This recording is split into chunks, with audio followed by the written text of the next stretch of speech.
সমাবেশকে কেন্দ্র করে কর্মীদের জন্য আওয়ামী লীগের ৮টি দিক নির্দেশনা। জানব কি সেই ৮ দিক নির্দেশনা।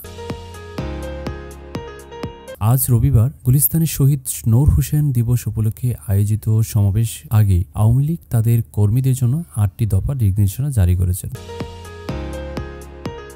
গণ আন্দোলনের মাধ্যমে ৫ই আগস্ট ক্ষমতাচ্যুত দলটি রবিবার সকালে তাদের ভেরিফাই ফেসবুকে এই দিক নির্দেশনাগুলো প্রকাশ করে। সমাবেশ শান্তিপূর্ণভাবে পালন এবং যে কোনো ধরনের উস্কানি এড়িয়ে চলার জন্য কর্মীদের প্রতি আহ্বান জানানো হয়েছে। দিক নির্দেশনায় বলা হয়েছে, যদি কেউ গ্রেপ্তার হয় তাহলে আমরা সবাই একসঙ্গে জয় বাংলা স্লোগান দেব এবং আশেপাশে সবাই তাকে উদ্ধার করতে এগিয়ে যাব। কোনো অবস্থাতে মোবাইল ফোনে দলীয় কোনো তথ্য রাখা যাবে না। এছাড়া বলা হয়েছে, কর্মীদের সহকর্মীদের মোবাইল ফোনে ভিন্ন কোনো নামে সেভ করুন, একে অপরের সঙ্গে যোগাযোগ রাখুন এবং কোড ব্যবহার করে যোগাযোগ করুন। কোথাও সমাবেশ হবে, ছোট ছোট দলে কিভাবে চলাফেরা করতে হবে সে বিষয়েও দিক নির্দেশনা দেওয়া হয়েছে। যদি বাধার সম্মুখীন হতে হয় তাহলে পুলিশকে মনে করিয়ে দিন তারা কার পক্ষে, যারা তোমাদের রাস্তায় ঝুলিয়ে হত্যা করেছে।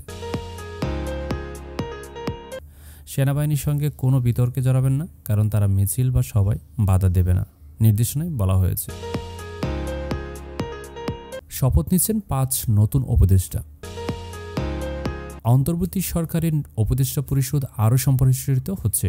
আজ সন্ধ্যায় ৭টায় বঙ্গভবনের দরবার হলে ৫ জন নতুন উপদেষ্টা শপথ গ্রহণ করবেন। শপথ অনুষ্ঠানের পর কিছু উপদেষ্টা দপ্তর পুনর্বিন্যাস করা হতে পারে।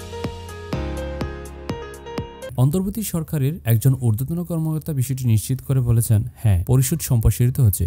নতুন উপদেষ্টা হিসেবে যাদের নাম শোনা যাচ্ছে তারা হলেন অধ্যাপক সায়েদুর রহমান, ব্যবসায়ী শেখ বশির উদ্দিন, চলচ্চিত্র পরিচালক মোস্তফা সরোয়ার ফারুকী ও প্রধান উপদেষ্টা বিশেষ সহকারী মাহফুজ আলম।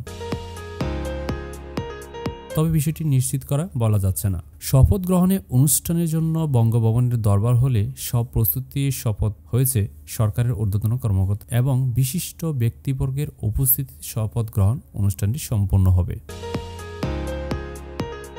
মন্ত্রিপরিষদ বিভাগ সূত্রে জানা গেছে, কিছু গাড়ি আগে থেকে প্রস্তুত রাখা হয়েছে নতুন উপদেষ্টাদের বাসভবন থেকে বঙ্গভবনে আনার জন্য। এসব গাড়ি ব্যবহার করা হবে। প্রধান উপদেষ্টা অধ্যাপক মোহাম্মদ ইউনূসের নেতৃত্বাধীন বর্তমান অন্তর্বর্তী সরকারের ২০ জন উপদেষ্টা রয়েছেন। এদিকে সেনাপ্রধান জেনারেল ওয়াকার উজ্জামান আজ সকালে তেজগাঁও কার্যালয়ে প্রধান উপদেষ্টা ডক্টর মোহাম্মদ ইউনূসের সঙ্গে সৌজন্যে সাক্ষাৎকার করেছেন।